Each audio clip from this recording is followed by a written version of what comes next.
আসসালামু আলাইকুম।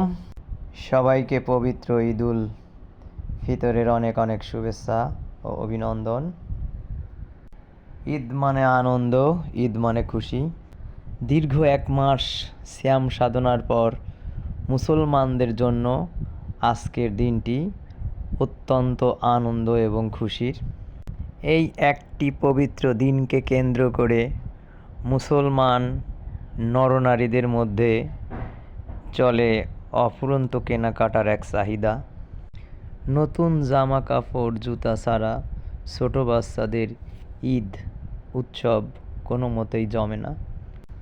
তাই উৎসবের দিনগুলোতে শিশু কিশোরদের মধ্যে দেখা যায় এক অনাবিল আনন্দ। ঈদগাহ মাঠে যাওয়ার সময় এবং আসার সময় দেখা যায় রং বেরঙের হরেক রকম ড্রেস, পোশাক।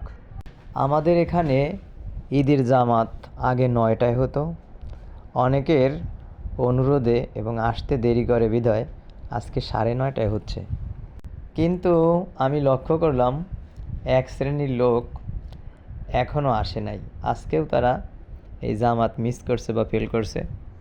যদি একটা 11টায় দেওয়া হয় তাও তারা ফেল করবে বা মিস করবে। এরা অনেকেই ব্যবসা বাণিজ্য কাজকর্ম সেরে আসতে দেরি করবেই করবে, এটা তাদের অভ্যাস। ঈদের জামাত শেষ, এখন আমরা বাড়ির পথে রওনা হচ্ছি। সবাই ভালো থাকবেন, সুস্থ সুন্দর থাকবেন। প্রত্যেকে নিজের পরিবারের ও দেশের প্রতি খেয়াল রাখবেন।